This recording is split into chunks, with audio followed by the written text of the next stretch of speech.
Bom dia, Evaldo. Bom dia, tudo bem? Tu brincou aí que eu estava apressando aí o Zé Mauro. De maneira nenhuma, o Zé Mauro é um prazer. Não, estou brincando. É que vocês são amigos, só para causar uma intriguinha entre vocês. Assim, mentira. Não, tem um conhecimento que sempre é um prazer ouvir. Bom, eu posso então vamos lá. Evaldo, eu vou fazer uma rápida apresentação sua aqui, ler o seu currículo rapidinho aqui, ó. O Evaldo possui graduação em Engenharia Florestal pela Universidade Federal de Santa Maria, mestrado em Engenharia Florestal pela Universidade Federal do Paraná e doutorado em Engenharia Florestal pela Universidade Federal de Santa Maria.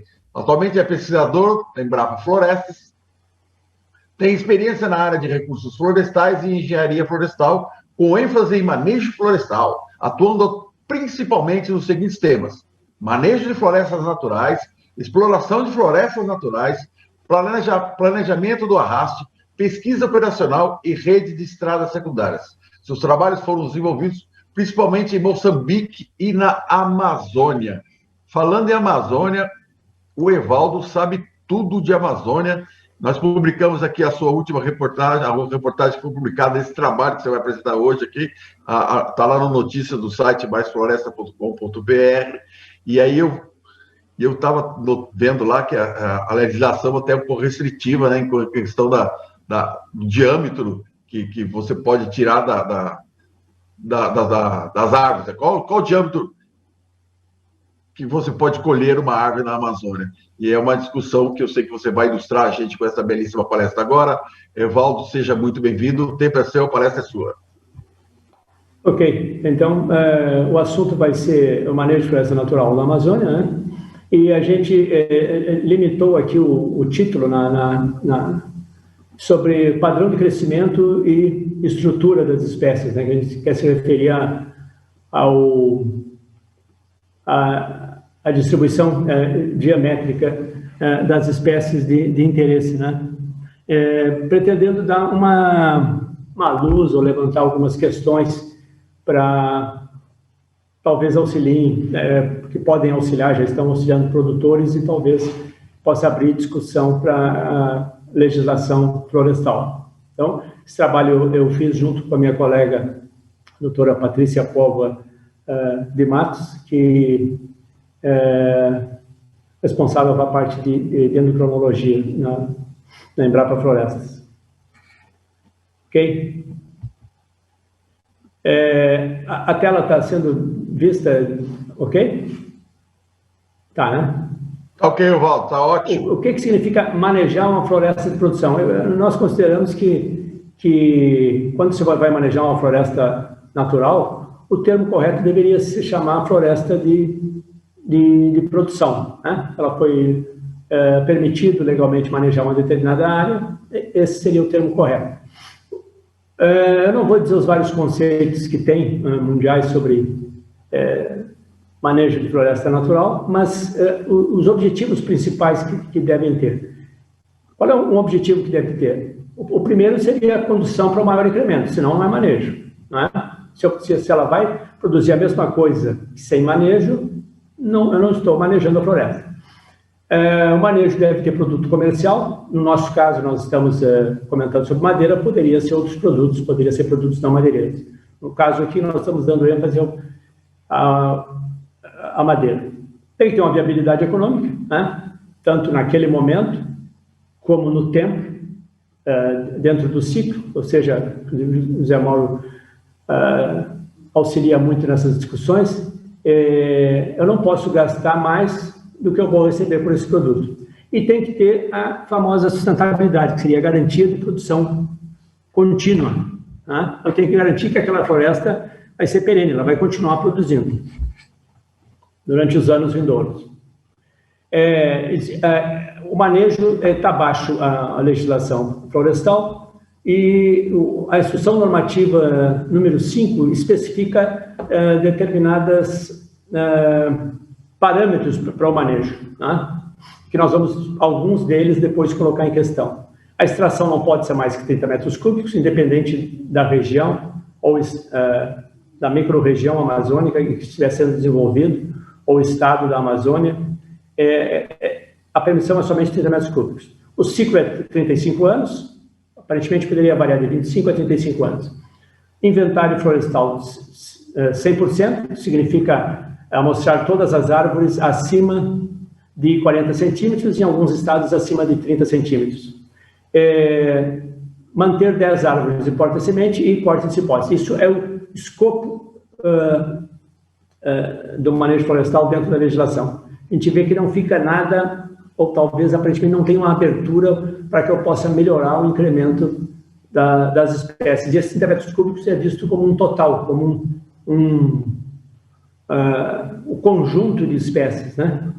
E não especificando uma a uma qual seria o permitido. Para quem não sabe, alguém pode estar nos escutando e não ter muita informação sobre manejo, ou só ouve através da mídia, às vezes pode até ser de forma equivocada. O manejo é o uso da terra mais monitorado que existe. É o uso da terra mais sob controle que existe, não sei se tem outro. Aqui um exemplo de um plano de manejo no Mato Grosso, onde as faixas onde foi feito o levantamento, elas são balizadas, e tem um número, são balizadas dentro da floresta. Cada árvore que vai ser explorada, ou que vai ficar como remanescente, ela recebe uma placa. Ela tem que ser identificada, ela tem um nome comum, né, da região, e o nome científico. E a extração, ela é feita, então, em base a esse inventário. Isso aqui são dados de inventário 100%. Esse inventário 100%, né, que foi feito inicialmente, foi introduzido com ideia de fiscalização, na verdade, ele é uma grande ferramenta para o planejamento. Então, os engenheiros florestais da Amazônia conseguem planejar a extração melhor e com o menor dano possível, utilizando esse inventário 100%. Então, o dano antes era extremamente grande na floresta e hoje é extremamente reduzido. Antigamente, que eu digo, é antes do advento do manejo florestal e do planejamento de redes de estradas. Para quem não conhece, eventualmente, né, o manejo seria o seguinte: se nós vermos essa estrutura aqui, essa primeira aqui, de perfil, a gente está vendo uma floresta. E está vendo a parte superior à direita. O que seria o manejo? Seria identificar aquelas árvores de interesse comercial, as maiores, que já possivelmente já entraram em fase de senescência ou perto da senescência, e extraí-las. O manejo, parece que poucas pessoas sabem no Brasil, mantém uma estrutura florestal. Mantém uma estrutura florestal remanescente. Não é desmatamento. Quando o pessoal usa a palavra desmatamento para manejo, está cometendo um erro terrível. E, inclusive, na mídia existe essa confusão. Vocês mostram um caminhão de toras e mostram uma área totalmente devastada. Possivelmente, não, as duas coisas não... esse caminhão não é originário dessa área. Se nós tivéssemos uma visão superior do manejo, considerando que isso aqui são as copas vistas de cima, a extração seria essa: a estrutura fica e aonde eu risquei em vermelho seriam, teoricamente, as árvores que eu vou extrair. Esse desenho é para comparar como fica a estrutura florestal pós-manejo. Se a gente for pensar em soja ou gado na Amazônia, aí sim é que acontece o caos esse ambiental, biológico, biodiversidade, e etc., onde a biodiversidade fica praticamente zero, né? Isso aqui é uma estrutura florestal de um talhão de 500 hectares. Isso aqui, por acaso, é um trabalho que a gente fez no Acre. Então, se a gente considerar árvores de 5 centímetros para cima até o tamanho final, não dá para ver aqui nas classes de 200 centímetros, mas elas têm algum ponto, mas é que é tão pouca que não dá para aparecer. E nós formos considerar, pela legislação, que a extração é feita de 50 centímetros para cima, a extração máxima que ocorrerá será 11%, 11,26%. E o que é mantido na floresta de números de árvores são 88,74%. Se nós formos trabalhar de 30 centímetros para cima, ou de 20 para cima, vai se manter em cada espécie, no mínimo, 60% das árvores. Então, não é terra arrasada o manejo, pelo contrário, é o uso que, entre todos os usos do solo, é o uso que mais mantém a cobertura florestal. Agora, eu teria uma apresentação do vídeo. onde eu quero mostrar na apresentação desse vídeo. Isso aí é uma área que faz 3 anos que foi... Pode rodar o vídeo, né? Pode rodar já. Rodar o vídeo? Pode rodar o vídeo, Guilherme. Então, essa é uma área onde houve uma exploração há poucos anos. A gente pode dizer que a cobertura está praticamente intacta. Por quê? Ela cresceu de novo? Não se trata disso. É que ela foi mantida e eventuais aberturas, buracos que teriam na copa estão fechadas porque as copas se expandiram em busca de mais luz, inclusive aquelas árvores que estavam sem luz abaixo do dossel. Então, isso é uma área, como fica sob manejo. Essa área aí, se não me engano, tem 3 a 4 anos a exploração. Então, acho que isso é um exemplo bastante forte do que significa manejar. E ainda mais considerando a questão do ciclo, né, que variaria entre 25 a 35 anos, imagine-se que santuário para a fauna e para a biodiversidade não representa essa área que só vai ser retornada muitos anos depois. Uma floresta primária, é preciso ter em mente que ela é uma floresta praticamente estagnada. Isso aqui é um exemplo de uma floresta, de um plano de manejo no Mato Grosso, onde o estrato superior concentra quase 70% da área basal. O correto seria ele, para a floresta estar em equilíbrio, ele estaria com 40%, 50% de área basal. No entanto, ele concentra, pode ver essa árvore aí, parece que o rapaz vai ter que entrar na árvore para poder cortar, que esse extrato superior termina prejudicando a regeneração lá atrás no extrato inferior. Um princípio básico que a gente deveria considerar é luz. Esse trabalho aqui mostra que árvores aqui em cima, número 3, com pouca luz, esse é um trabalho reunindo várias espécies, com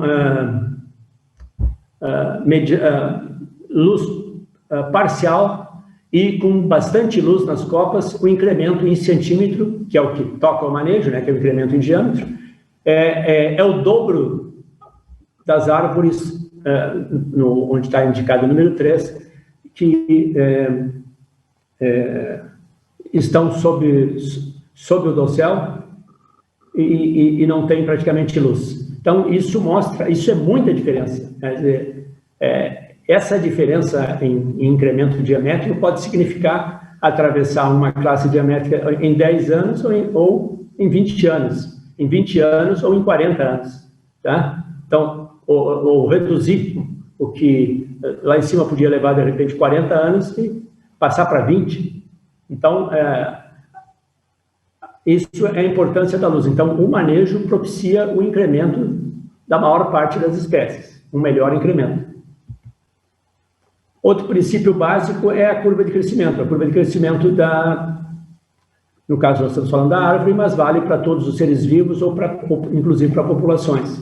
Ou seja, sem o conhecimento dessa curva de crescimento por árvore, por espécie, é difícil se pensar em manejo ou se considerar taxas fixas, se eu não sei como é que cresce as espécies.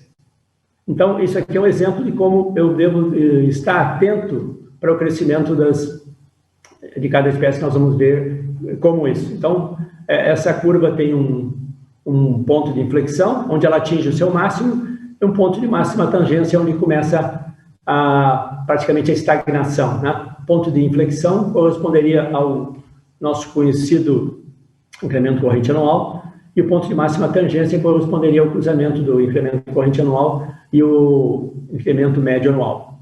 Né? E depois ela vai tender a uma estabilização e não produzir mais volume, ou não produzir mais volume líquido, apenas bruto. Se nós formos estudar um talhão, ou aquele modelo de um talhão, que a gente vê embaixo ali, o esquema que fala ciclo, incremento e estoque, aquele desenho, a gente vê que sempre é omitido aquelas linhas vermelhas, né, do desenho que aparecem nos livros.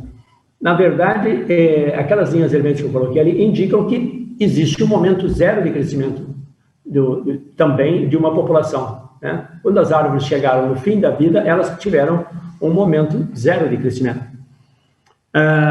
Assim como lá em cima tem o desenho da árvore individual, o talhão deverá considerar o crescimento de várias árvores em conjunto. Então, é semelhante, é o mesmo princípio. Ele também vai atingir um ponto de mais incremento, menos incremento e, finalmente, estagnação, pelo menos parcial, ou semi-estagnação. Nós vemos embaixo aqui as taxas de crescimento. Então, o que nós falamos, existe um ponto zero que é esquecido. A floresta é mostrada, a floresta natural, como uma organização caótica, e não é verdade. As árvores que você vê, que tu pode ver com 100 centímetros de diâmetro, 150, 200, elas têm um momento inicial zero, né? E o conjunto dessas árvores que essa taxa de crescimento, ela tem um crescimento e depois um decréscimo. Se eu fizer a curva cumulativa, que está no desenho em cima, a curva cumulativa mostra que existe um limite aonde existe incremento de produção. A partir de um determinado momento, no exemplo de cima, a partir da classe de 135, isso é um exemplo, né, para algumas espécies que nós estudamos. Tem várias espécies que cada estado, cada micro-região na Amazônia vai ter outros agrupamentos de espécies. Ela tem, esse aqui é um exemplo teórico, ela tem um limite de faixa de variação ótima. Essa faixa de variação ótima é onde o incremento atinge o seu máximo e é onde ele vai começar a estabilizar. Essa é a floresta que nos interessa, é essa fatia da floresta que nos interessa para manejar. Então, é chamado de faixa de variação ótima.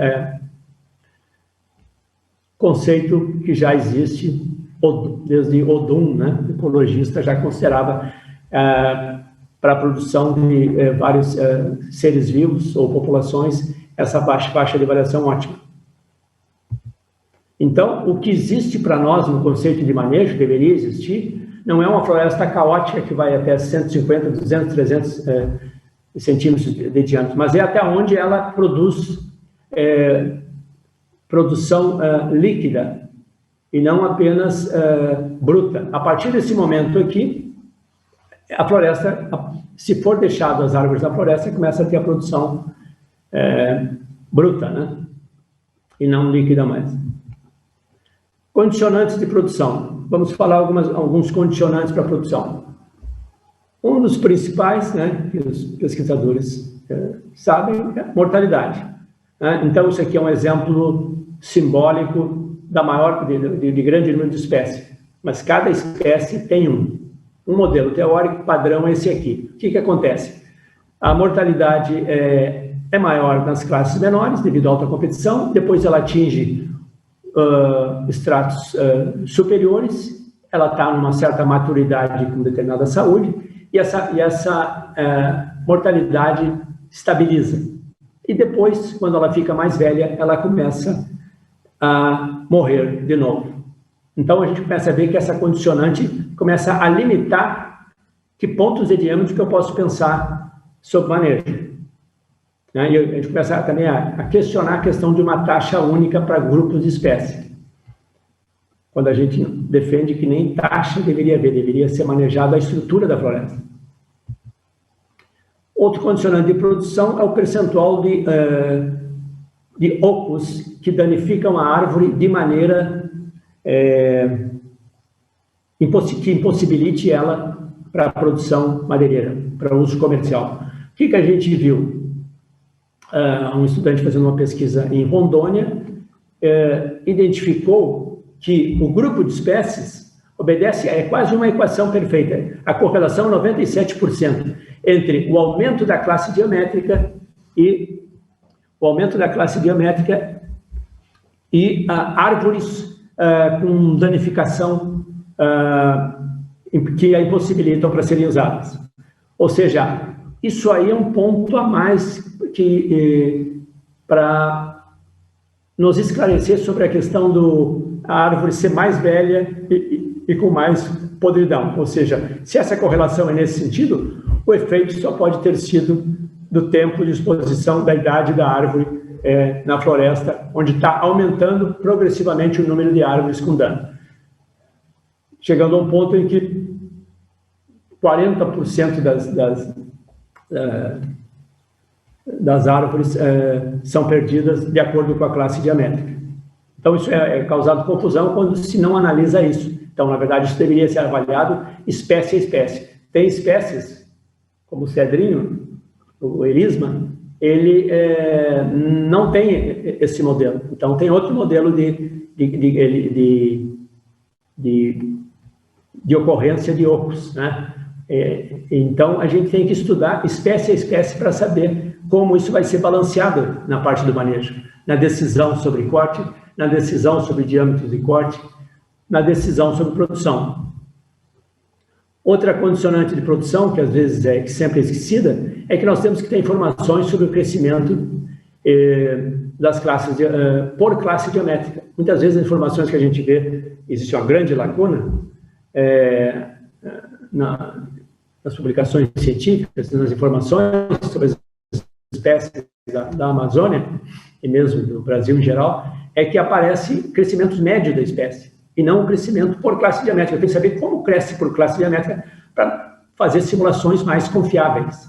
Então, normalmente, a espécie vai ter um crescimento lento, um pico, e depois ela vai começar a cair. Sempre ela vai começar a cair. Quando ela tem o crescimento anterior lento, pode ser devido à competição, né? A um extrato totalmente com um número de árvores muito, muito denso.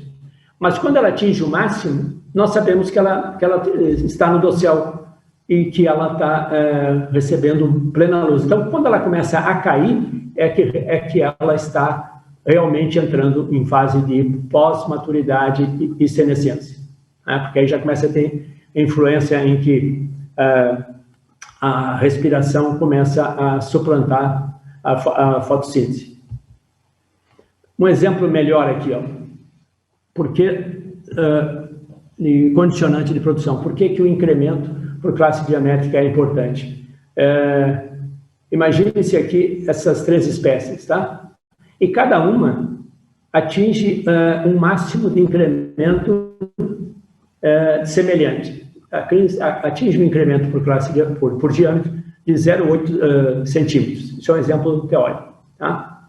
Só que essa espécie aqui, a espécie 3, ela produz, a linha vermelha, ela produz o seu máximo incremento entre as classes de 30 e 40. Tá? Se eu for cortar ela na classe de 50 ou acima, o que eu vou pegar aí? Vou pegar incremento ruim. Então, eu vou propiciar que essa floresta vai crescer menos. É isso que às vezes não é entendido em determinada pesquisa, que vê a floresta como um todo. Por outro lado, essa árvore, a espécie 2, essa espécie 2 cresce a mesma coisa, né? Só que ela cresce melhor entre as classes de 70 e 80. Então, se eu cortar muito antes, se eu cortar na classe de 50 ou 40, eu vou perder também o melhor incremento dela. Eu vou trabalhar, inclusive, dentro do ciclo dela, com incrementos pequenos, com incrementos pífios. Então, o manejo não funciona, não vai funcionar. As pessoas vão medir as parcelas permanentes, vão dizer, puxa, eu cortei faz 25 anos, e essa árvore cresceu muito pouco. Claro, foi cortado errado, foi cortado não no ponto ideal de corte, no diâmetro ideal de corte. Uma condicionante é conhecer as distribuições, as estruturas diamétricas, como a gente chama, porque as distribuições diamétricas são um grande informativo sobre, nós consideramos um grande informativo sobre a sobrevivência por classe diamétrica, né? Inclusive, tem estudos de alunos que trabalham com a gente, ou orientados, que viram que certas espécies têm uma tendência de manter a mesmo padrão de distribuição. Então, quando a gente vê uma distribuição de uma floresta plantada, uma floresta equiana, ela está nos informando muito sobre grupo de árvores que se deu muito bem, né? um grupo de árvores que ficou na média e um grupo de árvores que foram mal, né? Que não estão indo bem. No nosso caso de floresta natural, floresta inequiânia, a informação não é essa, se a árvore teve sucesso ou não, e sim a questão de sobrevivência naquela classe. Então, tem classes que começam drasticamente a desaparecer mais as árvores do que em classes anteriores. Então, a gente tem que ficar atento para o que está ocorrendo. Normalmente, o incremento geométrico já começou a decair nessas classes. Tentando reunir as condicionantes aqui, juntando duas em uma, então, mortalidade ou sobrevivência, juntamos em uma, né? Isso é um exemplo como se fosse fazer, não foi feito, como se fosse fazer através de pesquisa operacional, né? Tentando colocar num gráfico essas limitantes. Então, a mortalidade, ela decai nas primeiras, alta nas primeiras classes, depois decai, depois estabiliza, depois começa a subir. O incremento, como nós comentamos, ele começa a incrementar lentamente, depois ele estabiliza e depois cai. E os podridões e ocos começam a reduzir cada vez mais a possibilidade de se selecionar árvores da floresta à medida que aumenta a classe geométrica. Então, eu vou ter um determinado espaço útil onde eu posso pensar em manejar a espécie. Todas as espécies? Não, espécie. Cada espécie eu devo pensar em que diâmetro eu posso pensar em cortar, em que diâmetro eu posso ainda esperar em chegar, alcançar, para que me dê o máximo volume. É uma floresta de produção. Nós estamos preocupados aí com algumas espécies de valor, né? Cada vez que a pesquisa indicar que tem mais espécies que podem ser usadas, melhor fica o manejo. Mas agora está nos preocupando um determinado número de espécies. Muitas vezes é dito assim, são milhares de manejos de floresta natural, é impossível que tem centenas, 600, quantas espécies. Sim, mas regionalmente, micro-regionalmente são poucas. Em um talhão de uma empresa, muitas vezes é 15 espécies, 20 espécies, 25 espécies, né? Que são as preocupações no momento. A metodologia, nós temos o apoio do CIPEM, né? Centro Produtor e Exportador de Madeira, né, da Amazônia, e do Sindusmat, Sindicato da Indústria Madeireira do norte do estado do Mato Grosso. Temos apoio também da empresa Elabore, né, de consultoria e manejo, né, localizada em Sinop. Então, certas empresas nos facilitam determinadas áreas onde a gente pode fazer medições ou remedições de grandes parcelas, mas a nossa principal e coleta de material. A nossa principal ferramenta é a dendrocronologia. A ferramenta base nossa, utilizada no nosso laboratório de Embrapa Florestas, é a dendrocronologia. Então, nós coletamos essa madeira, Mato Grosso, e com o apoio dessas instituições, nós recebemos a madeira na Embrapa Florestas e, muitas vezes, com os trabalhos, a gente consegue auxiliar alunos, apoiar alunos em mestrado ou doutorado com essas pesquisas. Então, esse aqui é o nosso laboratório, né, onde as espécies vão ser lidas mediante o padrão todo necessário da dendrocronologia, onde eu já mencionei a colega a doutora Patrícia de Matos é responsável, né, especialista no tema. Né?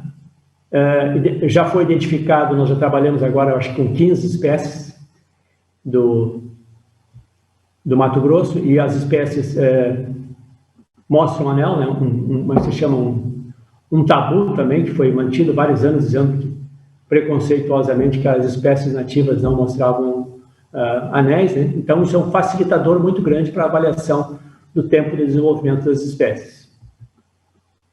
E depois, está muito fraca a imagem, a gente vai modelar o crescimento das espécies. Aqui é o exemplo de uma espécie que está sendo modelada. Não sei se dá para ver a sombra cinza, acima e abaixo da linha vermelha, que são os dados ano a ano que foram medidos nas amostras de madeira. né, que foram medidas. Então, nós recuperamos informações em séries de crescimento, informações de 50 anos, 100 anos, 150, 200 anos e até mais, de algumas espécies do sul também, num período de acordo com, em alguns meses isso fica recuperado e nos dá uma informação mais correta de como uma árvore pode se desenvolver. Muitas limitações que especialistas em manejo comentam é que falta séries de crescimento sobre manejo, não se pode saber se vai crescer assim ou assado. Bom, nós estamos com essas informações, conseguindo recuperar essa informação e ver como a espécie cresceu durante toda a sua vida, há mais de 100 anos atrás. Então, aqui nós vamos voltando essa modelagem do crescimento, vai nos dar informações que eu já cheguei a mencionar antes, que é, por exemplo, o incremento por classe diamétrica, e esse é um padrão que ocorre na maior parte das espécies, é o padrão esperado, ou seja, um crescimento lento, ela aumenta e depois começa a cair, né? Essa é da Apuleia leucarpa, o incremento dela. E também temos o intervalo, o desvio padrão, em que pode-se ver que o intervalo onde ela pode atingir, o potencial que essa espécie pode ter de incremento, ainda é bastante grande, é bastante acima do que é mostrado na média, ou seja, a espécie está esperando mais normas, mais abertura, mais formas de se manejar e tratamentos silviculturais para que ela possa realmente explodir em maior produção. Nós estudamos aí com aquelas informações, né, da dendrocronologia, o tempo de passagem entre classes, ponto importante para a gente saber como é que quando esse tempo de passagem que a espécie vai levar para atravessar uma determinada classe, né, quando esse tempo é bastante rápido, é um ponto que nos interessa pensar em manejo. Quando ele começa a ficar mais lento, já não interessa mais eu pensar nessas classes onde ele começa o incremento a ser reduzido. Então, repetindo, cada classe dentro de diamétrica, dentro de uma espécie, vai ter um determinado incremento. Eu tenho que estar atento aonde esse incremento vai ser maior ou menor, para verificar aonde o tempo de passagem vai começar a ser reduzido. Ou é o melhor para que eu saiba, esse é o ponto onde eu tenho que me preocupar em manejar.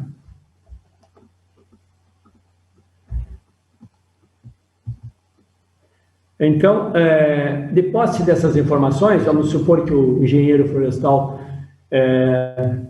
um local, Mato Grosso, ou outro estado, e ele tenha essa informação, o estado da Amazônia tem essa informação. O que ele pode fazer? Ele pode identificar de uma maneira bastante simples aonde a estrutura de distribuição diamétrica atual dele vai chegar, né? Ele vai saber exatamente aonde a estrutura, aonde essas árvores podem alcançar, que classe diamétrica elas podem chegar.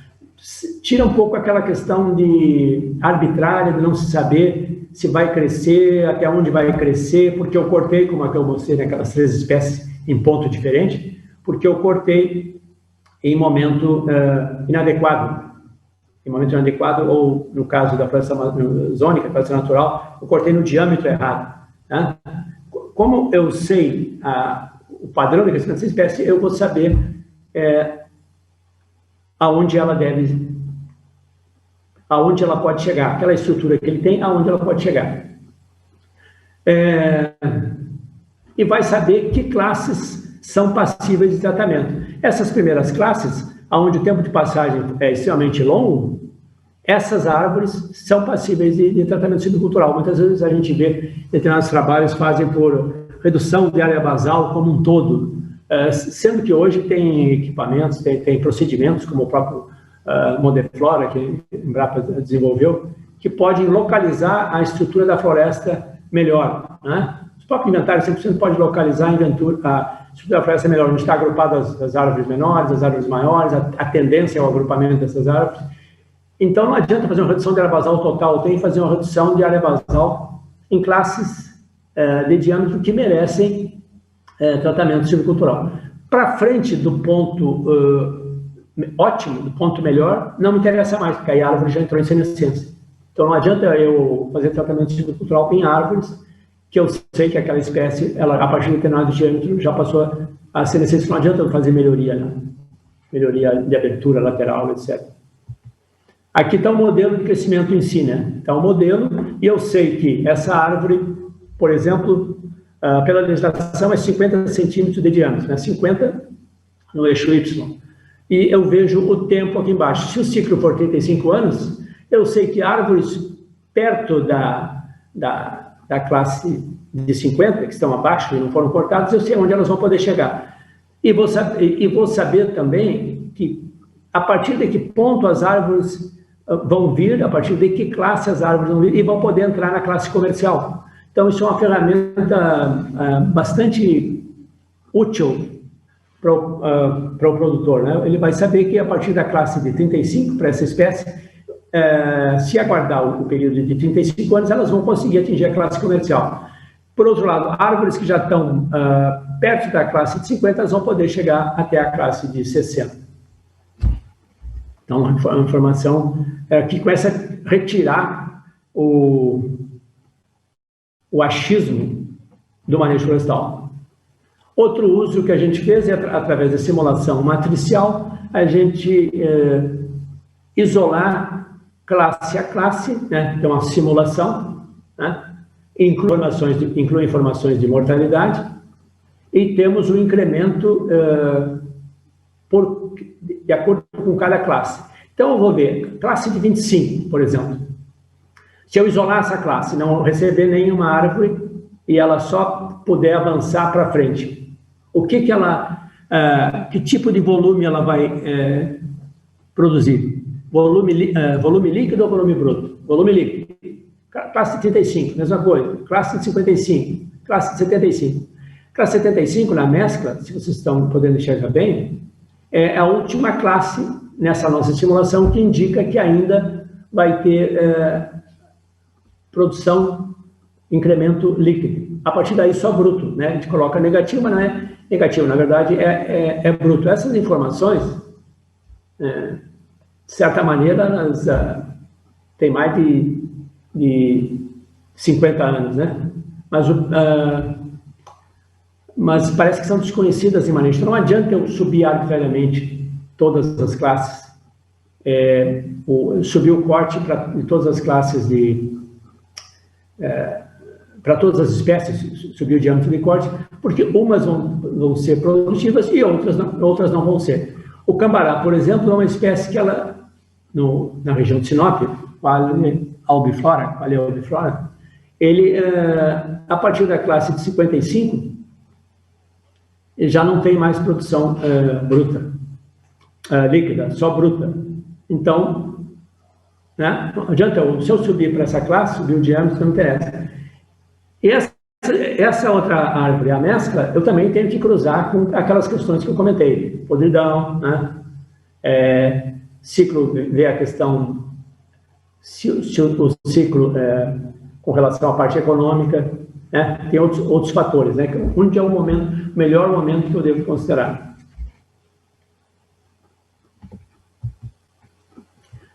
Um outro uso melhor, não é outro uso, o uso mais correto seria identificar, fazer as curvas de produção, né? Então, aqui nós temos um exemplo de uma curva de produção à esquerda do cambará, Qualia albiflora, e vemos e analisar essa curva de produção para uma árvore, tá? E à direita a gente vê a curva de produção para a população, porque a população maximiza bem antes do que a árvore individualmente, ou seja, uma árvore pode chegar em determinado diâmetro. Grupo de árvores não pode chegar. Isso é um postulado antigo do cientista, né, florestal Ernest Assmann, né, que também às vezes é esquecido, né? Tem alguns estudos que a gente vê que faz um estudo individual da árvore. Eu tenho que considerar a população. Então já tem saído teses que nós temos orientado que tem feita essa comparação entre população, né, essa maximização da população e a da árvore, né? Então, o que nos interessa, no nosso conceito, é ver a maximização, e aí discutir se deve ser no incremento corrente anual ou no cruzamento entre o IMA e o ICA. Isso é uma questão para ser discutida, né? Inclusive, jogar a parte econômica junto. O ponto ideal de corte, né? Então, essas ferramentas têm possibilitado isso, colocar uma lente em cima do manejo, em cima do conhecimento das espécies. Essas informações que a gente está fazendo é sempre, não sei se eu enfatizei, espécie a espécie. Então, as considerações finais. Com o conhecimento da estrutura diamétrica padrão de crescimento, é possível determinar quais são as classes diamétricas mais produtivas, onde maximiza o incremento e o volume a ser produzido, né? Então, isso é uma ferramenta que o produtor pode usar. Inferir, após o corte, com conhecimento do incremento por classe diamétrica e padrão de crescimento, que classes vão ser alcançadas novamente, né? Então, a equação não vai mentir, ela vai dizer, essa árvore pode chegar até essa classe ou não pode chegar. Se eu cortei errado, ela só vai chegar aqui. Se eu cortei certo, ela vai chegar mais adiante. Então, tem esse... Então, se eu posso saber que classes ela pode alcançar, com informações de mortalidade ou sobrevivência que a gente tem, o engenheiro pode inferir, o engenheiro da empresa, qual é o volume que vai ser atingido no próximo ciclo. Pode ser determinado o ciclo mais indicado de acordo com as análises. Aí eu também enfatizo aí a importância de ter análises econômicas, né? E esse ciclo, esses dias eu fui perguntado, vai ter vários ciclos, se tem 15 espécies, 15 ciclos? Não, eles têm que ser compatibilizados entre si, né? Compatibilizados, tentando agrupar esses ciclos, né? Nós vamos ter uma informação, conhecer o ponto de maturidade da população dessas espécies. Assim nós não vamos prejudicar o seu desenvolvimento. Se eu sei que eu estou trabalhando com árvores realmente maduras, se eu estou cortando no diâmetro onde elas já estão atingindo esses pontos, muito pouca chance de que eu vá interferir na população, na regeneração dessa população. Acho que nenhum risco. Nós vamos poder identificar quais as classes diamétricas merecem tratamento silvicultural. Acho que esse é um fator importante. Contribuir para o aperfeiçoamento da legislação. Nós achamos que está o momento de ser rediscutido aquela questão dos 30 metros cúbicos, inclusive é uma taxa para toda a Amazônia. Eu já trabalhei com taxa de corte e como eu não sabia o ponto ideal de corte, o diâmetro ideal, eu incorri no mesmo erro. Hoje eu reconheço. Hoje eu só trabalharia identificando, né, qual é o diâmetro ideal para que eu possa ver a capacidade de suporte da floresta, em que momento aquela estrutura indica que já não tem mais necessidade a sua manutenção, para começar a pensar na parte viva de produção da floresta, né? Nós vimos que determinadas espécies atingiram determinado diâmetro, né?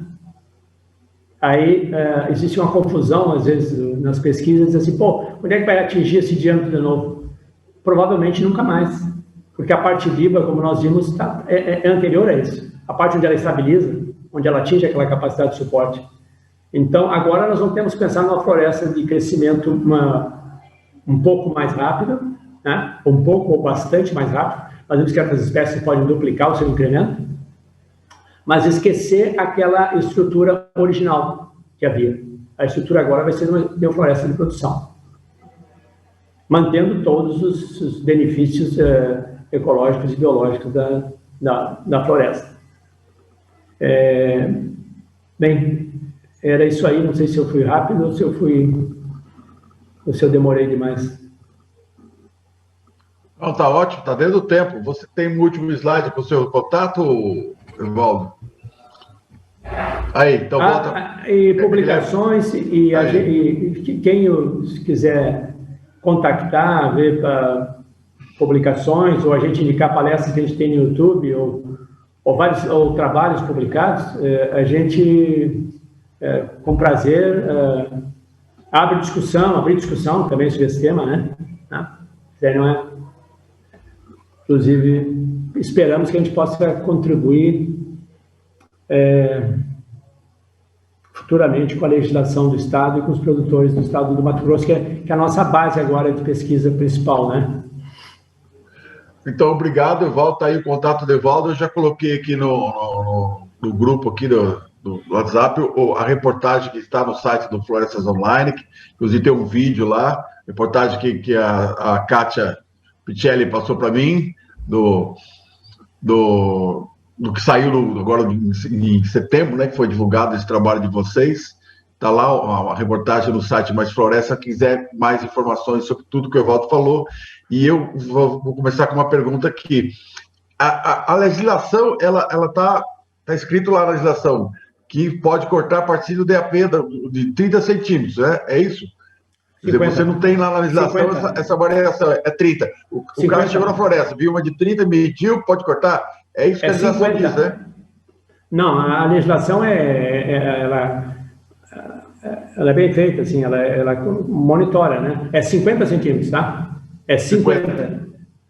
É como eu falei no início, tem um inventário 100%, é mapeado todas as espécies, as instituições de fiscalização, as secretarias ambientais locais verificam se as árvores estão corretamente mapeadas, e 10% acima da classe de 50 teria que ficar, dessas espécies, deveria ficar como matriz. Em resumo, seria isso. A partir daí, a pessoa pode cortar até fechar no conjunto 30 metros cúbicos. Ah, tá, entendi. E aí você tem uma espécie diferente, tem espécies que não vão chegar a 50, outras que tem que esperar mais, né? Até a maturidade. Exatamente. Tem espécies que, se eu cortar com 50, eu não estou falando aqui da parte tecnológica dela de uso ou não, né? Isso aí é outro trabalho que eu precisaria saber se eu posso usar com menos, com mais sim, mas com menos. Tem espécies que, se eu corto com 50, ela vai morrer com 55, entendeu? Então, não adianta eu esperar de novo ela sair do 49,9 e chegar no 55, é perda de tempo, ela não vai ter um grande espaço de tempo para andar. Outras espécies, não, eu corto com 50, ela vai até a classe de 60, 70. Então, depende de quem é. E tem espécies que se eu cortar com 70, ela pode produzir muito mais volume, porque ela tem pouca mortalidade na sua estrutura, ela mantém uma estrutura forte, um grande incremento, e pouca podridão. Então, ela pode produzir um volume muito maior, né? Inclusive, tem uma tese que mostra que uma espécie que ela duplica ou triplica, se não me engano, a produção em condição semelhante. Ótimo, então tenho aí o Guilherme, temos uma pergunta, um comentário que nós temos aí agora. Tem aqui do Carlos Roberto Lima, de Lima. Essas práticas de PMFS na Amazônia podem ou não serem transpostas com as devidas adaptações para os demais ecossistemas brasileiros, em especial para o semiárido nordestino? Inclusive, a gente tem alguma pesquisa lá, tem que ver as condições de como eles são usados lá, né? Nós trabalhamos também com um estudo dendrocronológico, né? Essa prática nossa para outras regiões, eu acho que poderia ser transportado. Principalmente quando a gente estuda a floresta aqui na Floresta Umbrófila Mista, a gente, mesmo não falando em manejo, os princípios de crescimento que a gente estuda são os mesmos, né? Eu acho que tem mais uma pergunta aí do Saulo de Souza. Nós agora estamos falando, só para lembrar o rapaz que fez a pergunta, ele travou, que pena, travou Evaldo, travou aí a sua internet. Mas logo no final, é coisa da internet, tecnologia Nós é estamos isso. falando sobre... Evaldo, vou pedir você responder de novo, que travou a sua internet. Fala de novo, começa de novo. Pode começar, Evaldo. A primeira pergunta? Não, pode falar o que você estava falando, que interrompeu. Quando a gente pensa para outras regiões, né, a gente tem que ver o caso e o tipo de perspectiva de manejo para as outras regiões. Mas quando a gente pensa para a floresta, tipo a floresta ombrófila mista, mesmo não considerando o manejo, mas considerando o estudo do crescimento das espécies e a interpretação do crescimento, a gente parte das mesmas premissas, né? Então, a gente, respondendo a parte das mesmas premissas. Tem que ressaltar que nós estamos falando de um bolo de informação novo que muitas coisas vão ter que ser debatidas com a legislação, né? Com os especialistas das instituições legisladoras, né? Então, tem que ver com os produtores, né? Ótimo. Próxima pergunta, Guilherme. Temos mais uma pergunta? Vamos lá. Martins Santos Acosta, o mogno está proibido de cortar no Brasil? Martim é lá do INTA da Argentina, deve conhecê-lo. Ele está proibido só sobre questão, parece que somente, eu perguntei esses dias, consultei um colega, somente sobre normas muito restritas de manejo. Então, ele está e não está. O pessoal foge aparentemente, eu soube, não quero fazer intriga, né? Foge da questão de tentar manejar o mogno, porque aparentemente seria, eu não sei, então eu não vi a proposta, seria muito complexo burocraticamente manejar o mogno, né?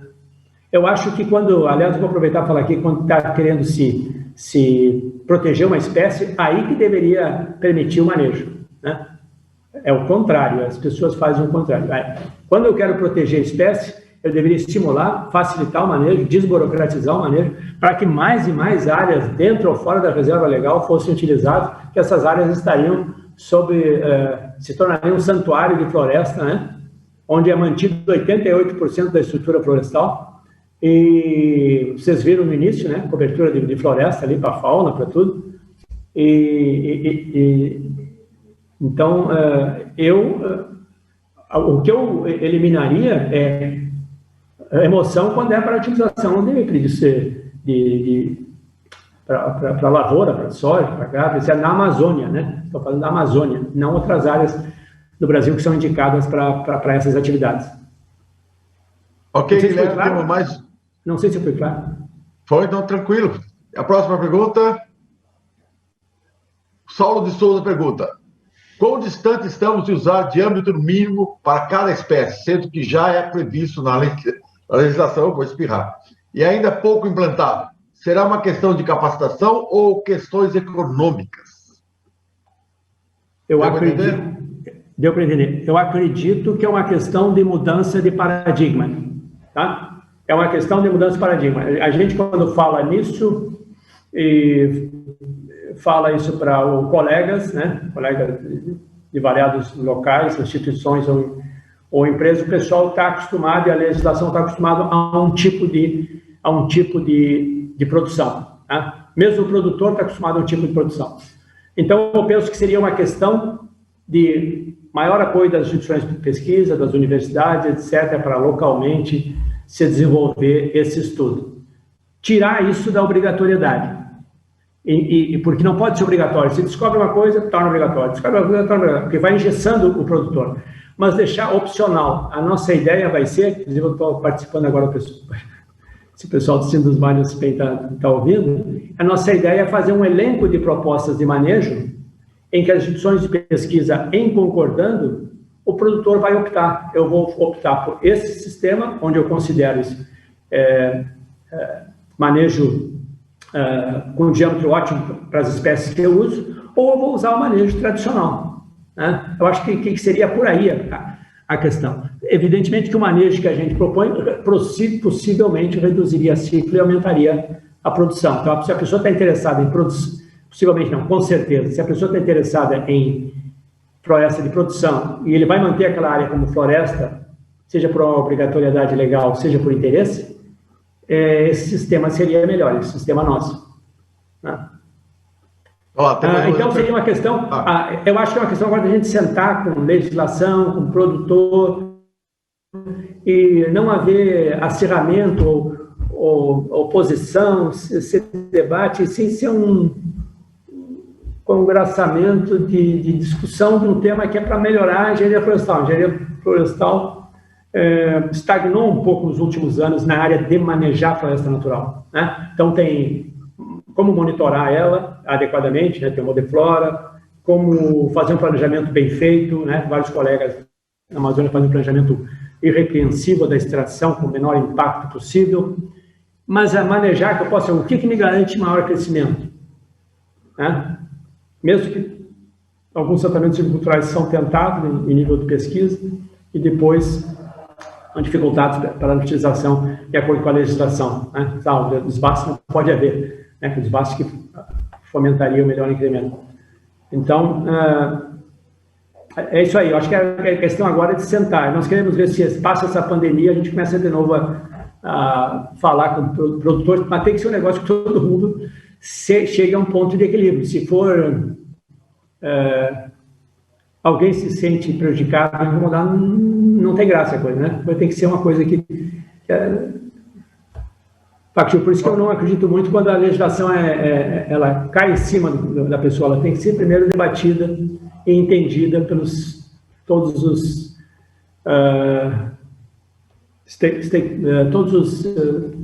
pessoal envolvido, né?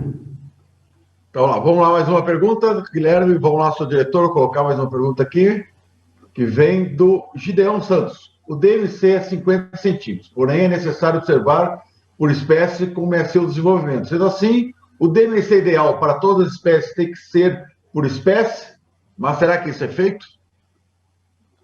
Não, é o que nós falamos, ele não é feito. Existe um diâmetro geral que é 50 centímetros. Então, o que acontece? Eu posso acertar, se eu estou manejando 10 espécies, eu posso acertar 5 e errar 15. Né? Então, esse é o problema. Então, não é feito. Tá? O diâmetro não é considerado, é considerado um diâmetro geral para todas as espécies. Então, várias espécies é cortado no diâmetro errado. Ótimo. Ou seja, isso implica que a estrutura remanescente que está errada. Então, vai incrementar menos. E aí o pessoal vai dizer, por que incrementou pouco? Não sei. Vamos lá, a última pergunta, então. Guilherme, a última pergunta vem do Júlio César. Doutor Evaldo, as florestas nacionais, as chamadas flonas, que foram criadas para preservar, por exemplo, a araucária no sul do país, podemos dizer que, sem o devido manejo, é um confinamento das espécies? Sem o manejo, a floresta ela tem um ponto zero, né? Vamos supor que o ciclo, nós estávamos calculando, dá mais ou menos um ciclo de 300 anos na Amazônia. Então, ela tem um ponto, de qualquer maneira, a última árvore tem um ponto zero. Então, ela fechou o ciclo, ainda está lá o resto das árvores. Depois vem outra, depois vem outra, depois vem outro ciclo. Chega um momento em que começa a haver uma confusão de competição. Por isso que, às vezes, alguém diz a estrutura diamétrica não corresponde à idade. Não é verdade, mas em muitos casos pode ocorrer isso. A estrutura diamétrica, em muitos casos, pode causar essa confusão. Nós vimos, por acaso, sobre essa pergunta, um trabalho de uma orientada nossa, que era um trabalho na floresta ombrófila mista, Santa Catarina. E ela, estudando a araucária, ela viu que determinadas áreas de maior densidade da floresta, havia uma confusão entre idade e diâmetro. Ou seja, de repente, uma árvore com diâmetro muito pequeno era muito velha. Então, realmente, esse confinamento a floresta, ela foi feita para ter uma carga, uma capacidade de suporte. Essa pergunta foi muito boa. Passou dessa capacidade de suporte, não tem mais produção líquida, só produção bruta. E aí começa a floresta a sofrer os impedimentos de regeneração, etc. Então, um manejo, inclusive, de melhoria, inclusive de garantia dessas flonas, deveria ser feito. E poderia até render o dinheiro para a flona, né? Então, Nós mais estamos uma em vez... manejo, Oi, não, bom, pode continuar. nós aqui estamos em manejo, voltando da Amazônia, não só dentro de floresta nacional, mas amplamente, né, que todos os produtores que se interessem por manejo façam manejo e que a legislação se torne menos, um pouquinho mais flexível. Meu nome está errado lá, está Muniz, né? O pessoal vai errar no...